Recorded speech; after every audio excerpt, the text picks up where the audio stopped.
खेल मेरी माँ शरीर का। एक बार क्या हुआ, एक बार शंकर जी ने और पार्वती मैया ने कहा कि प्रभु ये भीड़ कहां जा रही है, इतने लोग लाखों नहीं करोड़ों। शंकर जी बोले जा रहे हैं सब लोग कुंभ नहाने।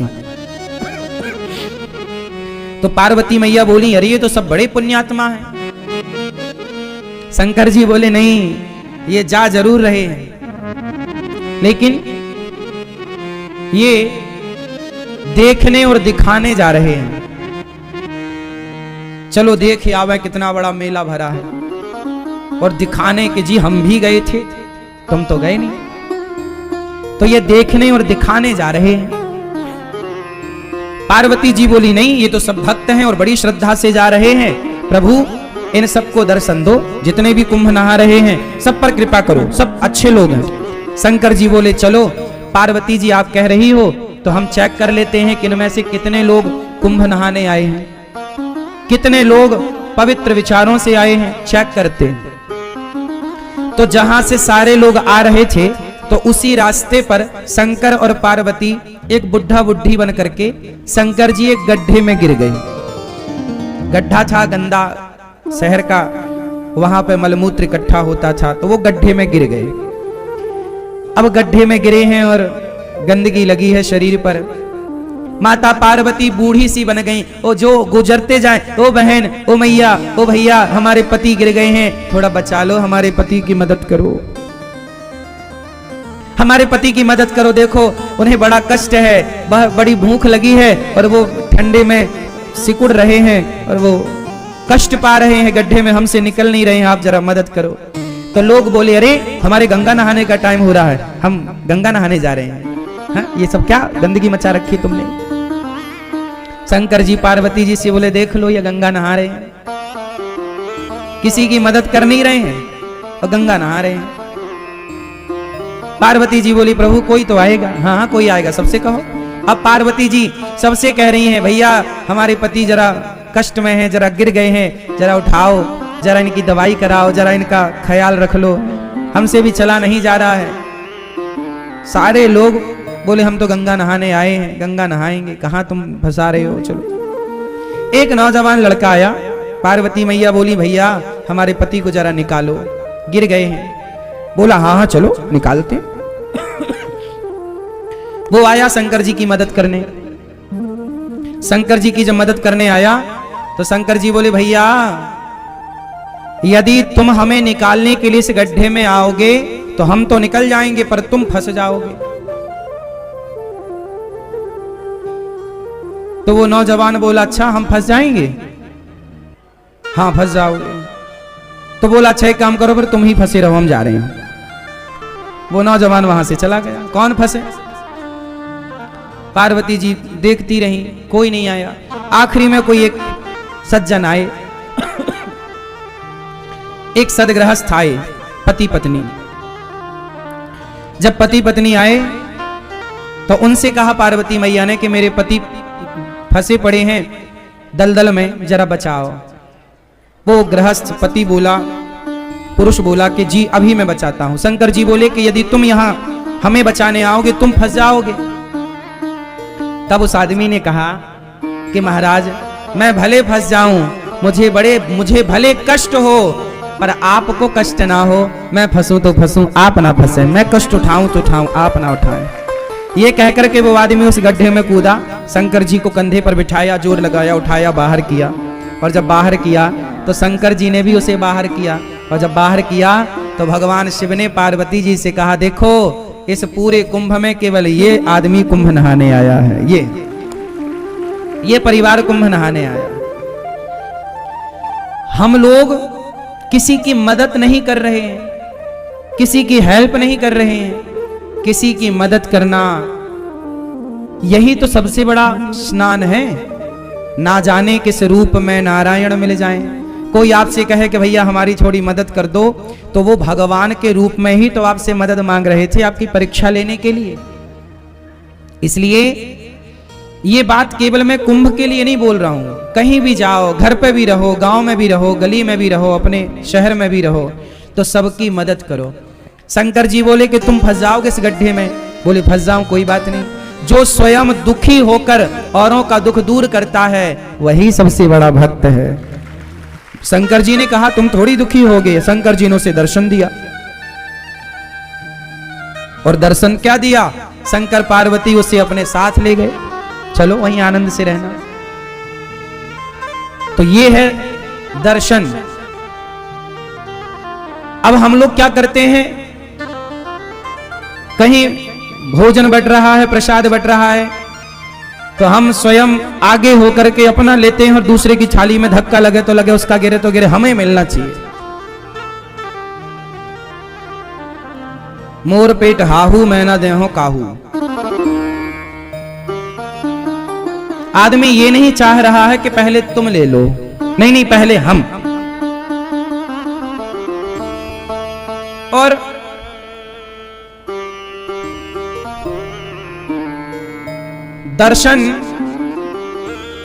दर्शन का मतलब लोग समझ ही नहीं रहे। धाम में आओ ना, प्रयाग जी में आओ, वृंदावन आओ, यमुना जी आओ, अयोध्या जी जाओ, जहां भी जाओ वहां क्या करना चाहिए?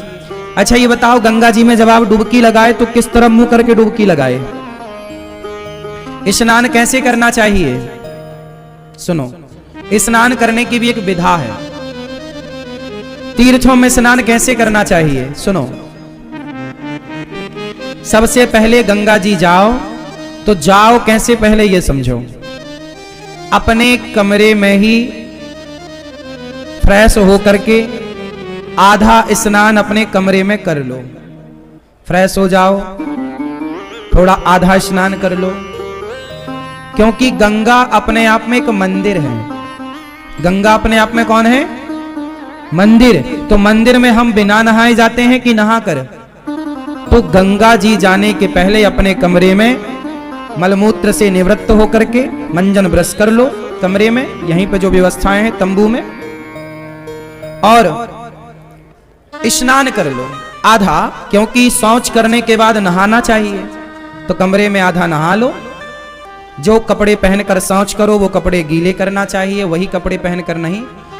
तो शौच करने के बाद नहा लो आधा, फिर नहा करके आप फिर गंगा जी जाओ, नहा करके आधा नहा लो, फिर गंगा जी जाओ पवित्र होकर के, फिर वहां जाके सबसे पहले गंगा मैया को प्रणाम करना चाहिए। जाके ये नहीं सीधे पांव डाल दे, नहीं, सबसे पहले गंगा जी के पास बैठ के हाथ से गंगा मैया का पहले तो मस्तक झुकाकर गंगा मैया को प्रणाम करो, फिर हाथों से थोड़ा जल उठाकर सबसे पहले अपने मस्तक पर डालो। कहां डालो? अपने मस्तक पर जल डालो। हे गंगा मैया हमारे माथे पर विराजिए। हे गंगा मैया आपकी कृपा से सदा सब लोग सुखी रहें, सब प्रसन्न रहें, और हे गंगा मैया हमारी भक्ति दिनों दिन बढ़े, हम सदा प्रभु का स्मरण करते रहें। एक क्षण के लिए मैं भगवान को कभी भूलूं नहीं। हे गंगा मैया मैं भगवान को कभी भूलूं नहीं। हे नाथ मैं आपको कभी भूलूं नहीं। हे गंगा मैया आखिरी सांस तक मैं आपका दर्शन करने आती रहूं, अपने पांव से चलकर अपनी आंखों से आपको देखती रहूं, और आपकी कृपा से आपका दर्श स्पर्श करते, भगवान का नाम सुनते सुनते, भगवान की कथा सुनते सुनते मेरे प्राण जाए मैया, यही वरदान दो। आपका नाम जपते जपते, भगवान का गुणगान गाते गाते प्राण जाएं। और ये जो बाल बच्चे हैं, बाल गोपाल हैं, बच्चे हैं, ये भी बड़े होकर सदा आपके प्रति श्रद्धा का भाव रखें, ये भी आपके प्रति प्रेम रखें। गंगा मैया को प्रणाम करो। प्रणाम करके फिर जिस तरफ से गंगा जी की धार आ रही है, किस तरफ से? जिस तरफ से गंगा जी की धार, जिस तरफ से गंगा जी की धारा आ रही है उस तरफ मुंह करना चाहिए। जिस तरफ गंगा जी की धारा, जैसे धारा इस तरफ से आ रही है, बहकर इस तरफ जा रही है, तो जिस तरफ धारा आ रही है उस तरफ मुंह करके और फिर गंगा मैया को प्रणाम करते हुए स्नान करना चाहिए, डुबकी लगानी चाहिए। और डुबकी कैसे लगानी चाहिए? पहली डुबकी अपने माता के लिए कि ये डुबकी का पुण्य मेरी माँ को मिले जिसने मुझे धरती पर भेजा है। दूसरी डुबकी अपने पिता के लिए, तीसरी डुबकी अपने पूर्वजों के लिए, चौथी डुबकी अपने बच्चों के लिए कि बच्चे इसका पुण्य पाएं, और पांचवी डुबकी अपने लिए।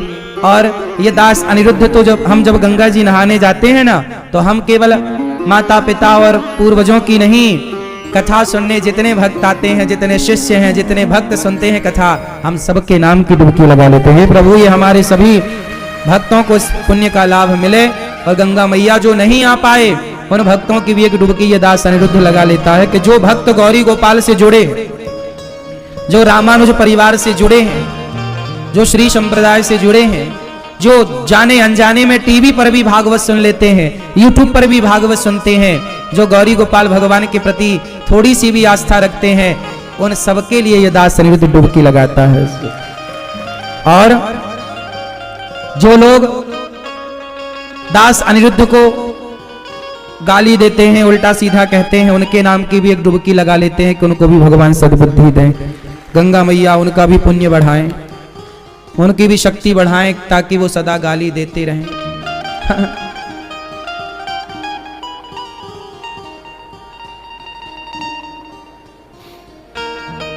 क्योंकि बैलेंस बना के चलना चाहिए ना। यदि आपको अच्छा कहने वाले लोग हैं तो आपको बुरा कहने वाले लोग भी होंगे, इसलिए आप लोग घबरा जाते हैं कि मुझे बुरा कह दिया, लेकिन ये दास अनिरुद्ध उन बुरा कहने वाले लोगों के नाम की भी गंगा जी में एक डुबकी मार लेता है कि भैया उनका भी भला हो, वो बुरा सोचें, हम बुरा क्यों सोचें। यदि आपने बुरा सोचा हमारे लिए और हमने भी आपके लिए बुरा सोचा, तो फिर आप में और हम में अंतर क्या रह जाएगा। आप कितना भी बुरा सोचिए हमारे लिए, पर हम कदापि कभी बुरा नहीं सोचेंगे किसी के लिए।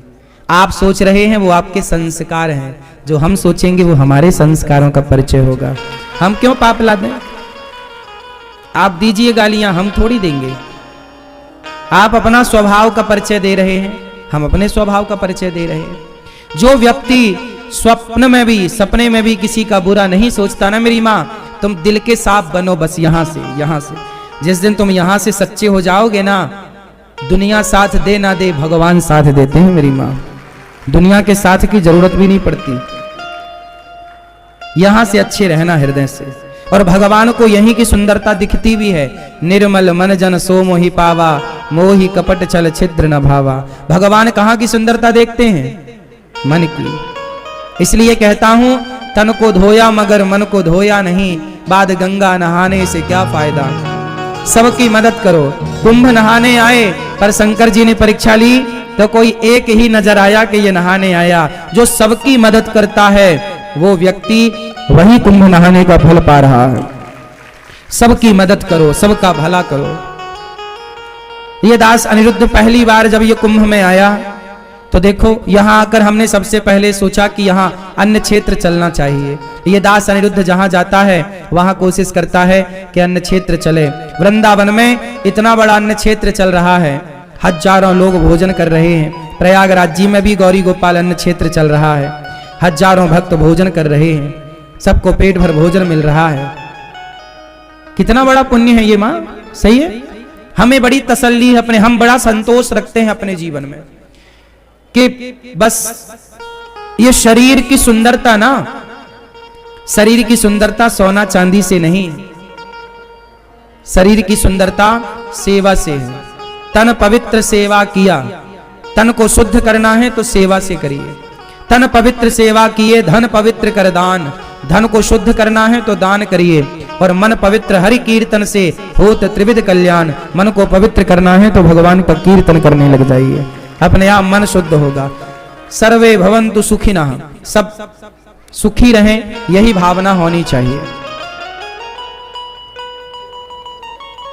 एक सज्जन ने हमसे पूछा कि महाराज जी यदि संत जन कहते हैं, शास्त्र कहते हैं सर्वे भवन्तु सुखिनः, हम कहते हैं ना सब सुखी रहें, तो एक नौजवान दोस्त ने यही प्रश्न कर लिया प्रश्नोत्तरी में कि महाराज जी आप कहते हो कि सब लोग सुखी रहें, तो फिर इस कुंभ में मुसलमानों को क्यों नहीं आने दिया गया।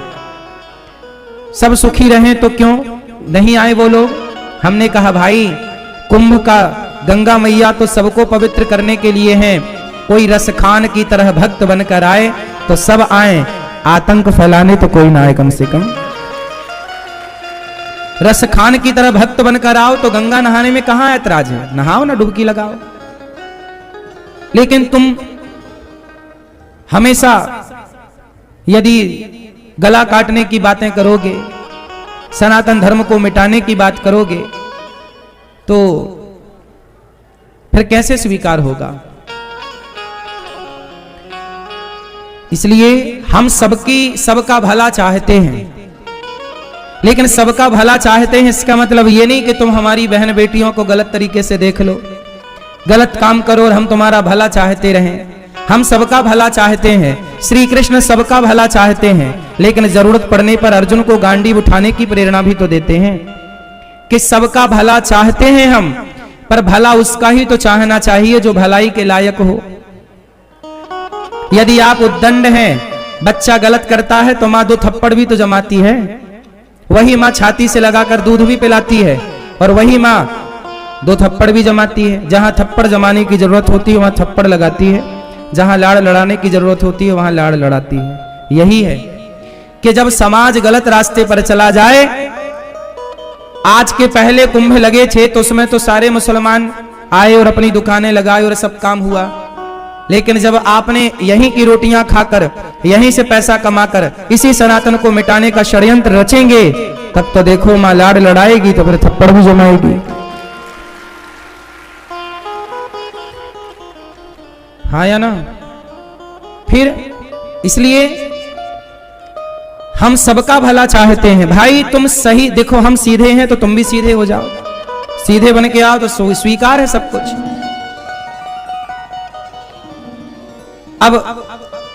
अब सोचिए, हम आपके घर भोजन करने आए और आप दाल सब्जी में थूक दें, और आपकी थूकी हुई दाल सब्जी को खाएं, तो ये अपराध है कि नहीं? आपने तो हमारे साथ छल किया। भाई आदमी कभी, हिंदू तो कभी नहीं सोच सकता कि दाल सब्जी में कोई थूकेगा। हम सनातनी तो इसको सोच भी नहीं सकते। सोच सकते हैं आप लोग?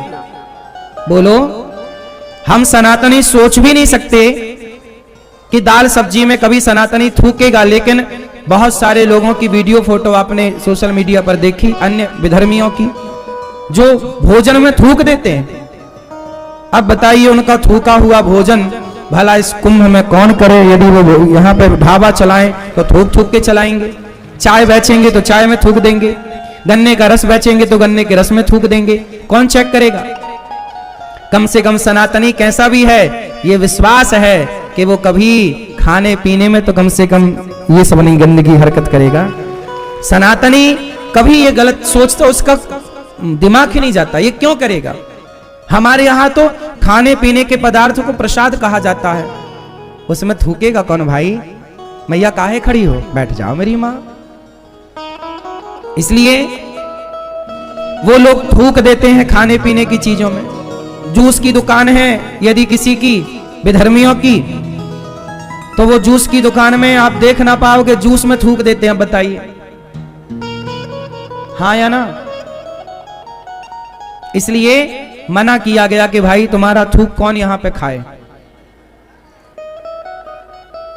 इसलिए फिर संतों ने निर्णय लिया कि तुम यहां ना आओ। हमारे सनातन धर्म की पवित्रताएं हम सनातनी लोग ही जानते हैं। कभी ये गंदगी नहीं करनी चाहिए, विश्वासघात नहीं करना चाहिए। हम आपके घर भोजन करने आए हैं तो हम तो बड़ी श्रद्धा से खा रहे हैं ना, कि दाल रोटी तो भगवान का प्रसाद मान के खाता है आदमी, लेकिन आपने उसमें थूक दिया, कुछ और मिला दिया, ये तो आपने छल कर दिया ना हमारे साथ। जैसे अभी तिरुपति बालाजी में हम लोग तो प्रसाद खाए लड्डू का, लेकिन प्रसाद में भी बता रहे हैं कि वहां मिलावट हो गई, चर्बी मिला दी, कुछ मिला दी, गलत चीज मिला दी, चर्बी से बना घी मिला दिया। अब बताओ, हम तो आस्था से प्रसाद ना पा रहे हैं, बोलो। लेकिन आपने प्रसाद में यदि चर्बी मिला दी, कुछ गलत चीज मिला दी, तो फिर आपने तो हमारे साथ छल किया ना। हमारा क्या कसूर है? हम तो प्रसाद पा रहे हैं, लेकिन आप मिला रहे हैं, तो ये तो छल है ना। तो जो छल करने वाले लोग हैं उनको कुंभ में क्यों आना है भाई? इसलिए भगवान कहते हैं कि निर्मल मन जन सो मोहि पावा, मोहि कपट छल छिद्र न भावा। मुझे ये कपट अपट बिल्कुल पसंद नहीं। ए भैया, क्या पसंद नहीं है? मुझे कपट पसंद नहीं है। निर्मल मन जन सो मोहि पावा, मोहि कपट छल छिद्र न भावा। पूतना को देखकर भगवान ने आंखें बंद कर ली क्योंकि पूतना का तन सुंदर है, मन सुंदर नहीं। मेरी माँ, आप लोग अपने मन को साफ करिए, धाम में आओ, क्रोध, काम, गलत विचार सब त्याग कर केवल वाणी भगवान का नाम जपे, श्रीमन्नारायण श्रीमन्नारायण श्रीमन्नारायण। मन एकदम निर्मल हो। निर्मलता से जब भगवान का स्मरण किया जाएगा, भगवान का चिंतन किया जाएगा, निश्चिंत रहिए, आपका काम होगा। घुस घुस के भगवान माखन चुरा रहे हैं। माखन मतलब, माखन मतलब, माखन मतलब हृदय, मन। संत हृदय नवनीत समाना। मक्खन की तुलना किससे हुई है? हृदय से। जैसे मक्खन सुंदर है, कोमल है, ऐसे जिस दिन आपका हृदय मक्खन की तरह निर्मल और कोमल हो जाएगा, उस दिन भगवान मन रूपी मक्खन की चोरी कर लेंगे। तो भगवान चुराते तो हैं, पर मक्खन नहीं, मक्खन के जैसा मन चुराते हैं। किसके जैसा मन? मक्खन के जैसा निर्मल मन, कोमल मन। जिसके हृदय में निर्मलता है, कोमलता है, उसी को भगवान मिलते हैं। सिंपल भाषा ये है। अब इसके बाद भगवान दूसरी लीला करते हैं। गोपियों के साथ, गोपी ग्वाल वालों के साथ गोपियों के घर जाते हैं, ग्वाल वालों का गोला बनाते हैं और छींके से माखन निकालते। गोपियां शिकायत कर रही, वत्सान मुंचन क्वचित समय क्रोध से संजाते हासः स्तेयं स्वादवत्यथ दधिपयः कल्पितैः स्तेययोगैः मरकान् भोक्षन् विभजति सचेन्नात्ति भाण्डं भिनत्ति द्रव्यालाभे सगृह कुपितो यात्युपक्रोश्यतो कान् वत्सान मुंचन क्वचित समय। आज समय में बछड़ों को खोल देना। मैया तेरे लाला ने, गोपियां देखो शिकायत कर रही, मैया ओ यशोदा। हाँ सखी, काहे गो? अरे तेरे लाला की शिकायत करवे आई हैं। का की हमारे लाला ने? तेरे लाला ने हमारे घर के सारे बछड़ों को खोल दिया, सारा दूध पी लिया बछड़ों ने। अब बता, दूध की कमी है कि घर में मैया? ए मैया, पूरे परिवार की वीडियो कॉलिंग आज ही करा दोगी? रह रह के वीडियो कॉलिंग चल रही है।